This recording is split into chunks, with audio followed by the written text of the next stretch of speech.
All right, welcome to today's class. We will be going through your textbook, The Modern Real Estate, whatever it is, Practice, the 19th edition update. This is the updated version. This is the current version that we're using. There are many things in this book. Like I said, there are quizzes after the end of every chapter.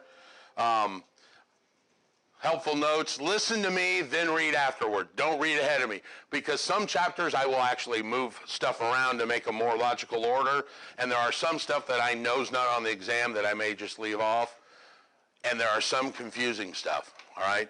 So let me lecture before, okay? Do make sure you do your homework. If you use the old college theory of 1 to 2 hours outside, for every 1 hour, you're going to be all day studying. You should at least spend at least 1 for 1. All right? So 3 hours in here, probably 2 to 3 hours outside. And that's why we only go half a day. That'll give you some time to, when you're done here, to go read or listen or do your questions. There's some red text on the overhead slides. That'll be stuff we add, but don't worry, I'll remind you to add it. You have been given the outline of all of these to add that. If you have any questions, email me. All right? Any questions before we begin? Here we go. So we're going to start on page 1. Introduction to real estate. Real estate is big business. The portion of real estate that you guys are exposed to, you think is real estate, residential real estate accounts for a small percentage of all the real estate that goes on. In the year 2014, 15, there were $4.7 trillion exchanged hands in the real estate world. That's more money than all of the big board stocks combined, their value. That's how much money is exchanged hands every day, well, every year in real estate, all right?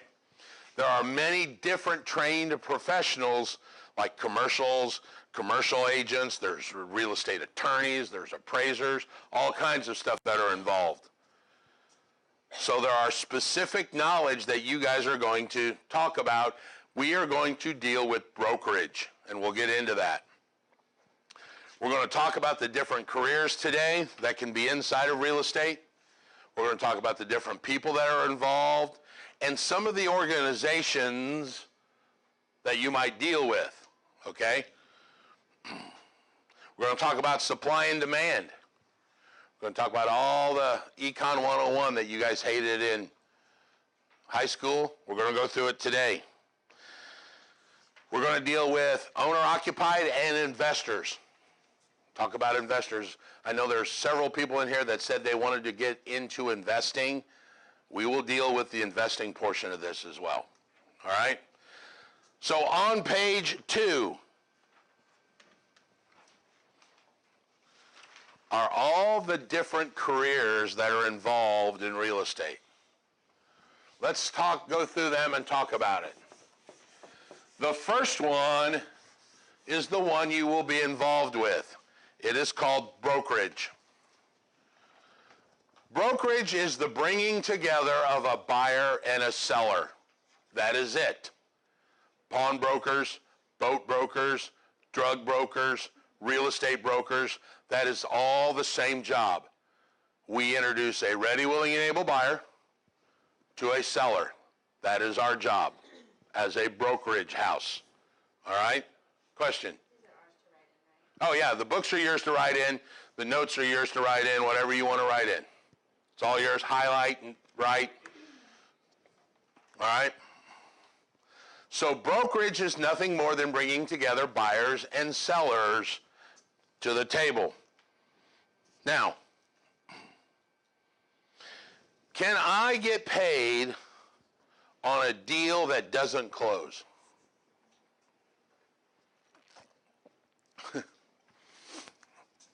Anybody old enough to remember Columbo? Remember the Columbo questions? Oh yeah, there's just one more thing. Because he always used to ask one more question If you've never seen him, he was a detective. And they used to ask one more question that he already knew the answer on. He just wanted to see if those people would admit it. And that was his favorite catch line. Well, yeah, just one more thing. Let me ask you a question.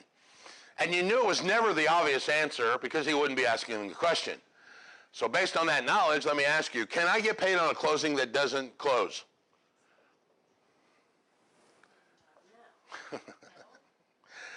I hear a lot of no's. How many people say no? How many people just want to say yes just because they don't like that person and want to go against them? Anybody? Nobody? How many people are like, don't make eye contact, you won't call on me? In the definition of brokerage, did you guys hear me at all say the deal had to close? No. I bring a buyer and a seller together. I have earned my commission the day that deal gets formed. All right? Now, I know you guys are out there already thinking, well, this guy's crazy because I was in a deal the other day and couldn't get a loan. And no, wait a minute. Back up. Hold on. Notice I said these three magic words that typically go with buyers. Ready, willing, and able. If you bring a buyer to the deal that can't get a loan, he's not able.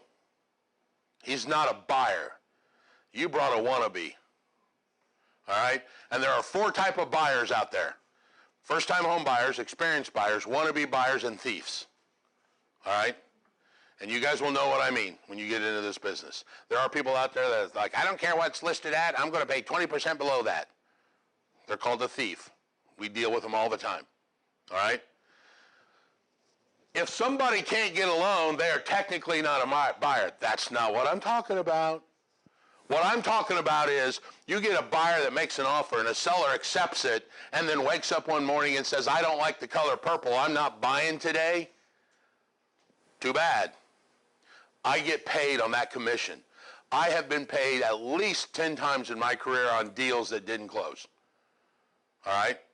My job is to bring a ready, willing, and able buyer to the table with a seller that accepts the offer.